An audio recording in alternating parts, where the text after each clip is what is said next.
Thanks for the opportunity to speak to the amendment on motion 502. We wanted to be precise with the wording, so thank you for the procedural understanding. I'd like to also thank members of the House and all Canadian Forces members who have served Canada in the line of duty. Mr. Speaker, in 1994, at the age of 17, a young man named Sean Arnson joined the Canadian military, ready to do whatever it took to protect our country.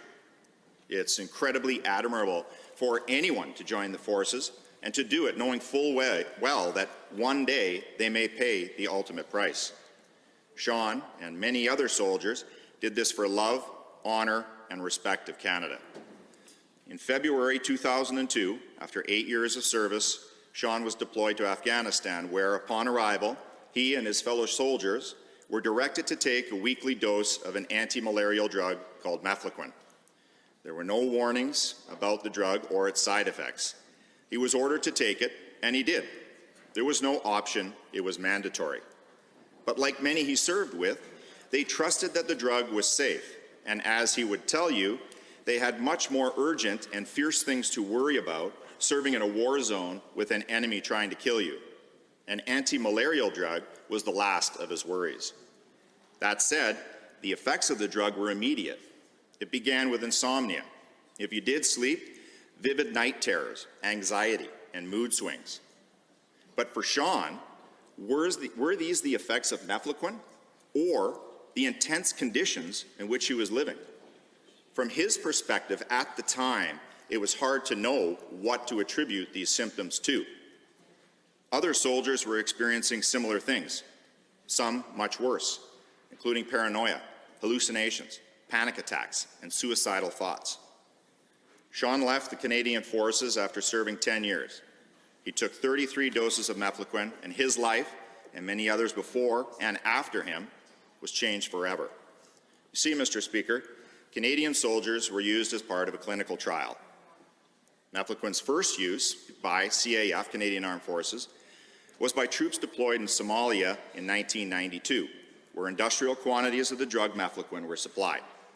Unfortunately, CAF did not participate in the safe monitoring study, since guidelines were not compatible with operational requirements. The benefit for the East African and future operations being the drug was prescribed once per week, which was preferred to the daily dose treatment available at the time. Canadian Forces members were compelled to take the prescription to protect against malaria, but it was administered without documenting the informed consent of their soldiers and without systematic monitoring of the side effects. It was clear to many that the behavior of some military personnel was suspicious and questions about its relationship to Mefloquine were raised. That said, in 1993, under the brand name Larium, the product was approved by Health Canada for general public use. Since then, various medical practitioners have warned of the side effects, and research began into the consequences of its consumption. In June of 2019, Chair Neil Ellis released a report from the Standing Committee on Veterans Affairs entitled Effects of Mefloquine Use Among Canadian Veterans. In that report, renowned expert Dr. Remington Nevin provided a diagnosis of Mefloquine toxicity syndrome, renamed Quinism, to establish a term for the adverse effects of the drug. His work is the first to recognize the long-term detrimental impact of Mefloquine, but many others have since followed in this field of research. Dr. Nevin has raised concerns about outcomes such as depression, tinnitus, dizziness, and vertigo, and these may continue for months, years, and even permanent damage as a result of Mefloquine's use.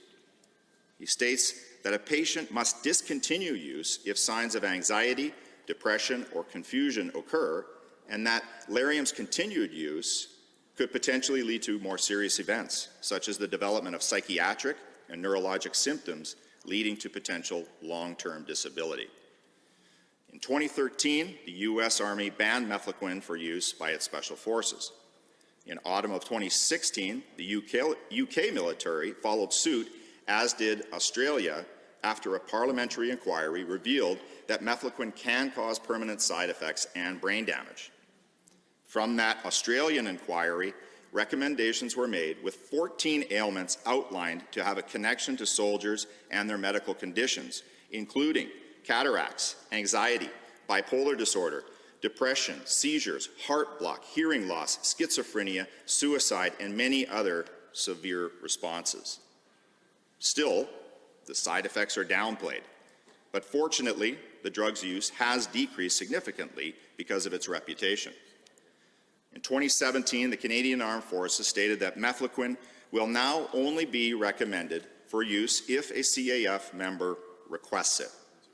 Now, the reduction of this prescription is a very good development, but it doesn't deal with 25 years of Mefloquine's ordered use by Canadian troops. In the United States, personnel are treated and compensated on a case-by-case basis, but in Canada, the government has not directly addressed issues associated with Mefloquine. In fact, they avoid mentioning the drug by name. The Chief Medical Officer at Veterans Affairs Canada stated compensation is not based on cause, but based on a diagnosed medical condition. It was stated that to receive a disability award, all veterans require is a record of having been deployed and a confirmed diagnosis by their treating physician. The problem is, damages are not well studied nor well known to physicians. Additionally, those that suffer may suffer alone, and if they are diagnosed, they are typically misdiagnosed with PTSD and receive treatment that has no benefit to them, since Quinism affects the brain in a completely different fashion. To be effective, sufferers require appropriate supports that are designed specifically to deal with their symptoms. The purpose of this motion is to increase awareness, but also for government to recognize Mefloquine toxicity or Quinism as a valid injury and to support research into its adverse effects and find suitable treatments. As recommended in the Standing Committee on Veterans Affairs report, a systematic screening program for military personnel and veterans who may be experiencing the long-term effects of Mefloquine toxicity should be conducted, and in my opinion, done so by these established experts. Unfortunately, Canadian veterans are not feeling the love. In 2018, a class action suit was dismissed for delay. Since then, a mass tort was initiated by CAF members and veterans so that veterans could claim damages against the Canadian government to get the required help that they need. Since then, I understand the federal government launched proceedings against a Mefloquine manufacturer, yet at the same time, wishing to absolve themselves of their responsibility, brought forward a motion to stay this mass tort. Madam Speaker, if veterans are not going to get the support from the Trudeau government, then Alberta should begin an advocacy campaign to show our dedication to those who served and still serve, and to recognize Quinism as a neurological disorder requiring our aid for treatment research. Right here in Alberta, Madam Speaker, we have expertise. We have a renowned physician at the University of Alberta working with this very issue. Dr. Keith Sikuski has 20 years of experience in quantitative EEG brain mapping, and he is currently accepting veterans of the Canadian Armed Forces to help determine the cause of their symptoms. With various types of brain-focused treatments, such as neurofeedback, Dr. Sikuski and others look to target areas of the brain to improve and normalize function with the goal of reducing or eliminating debilitating symptoms. It would be wonderful if our government could support this research.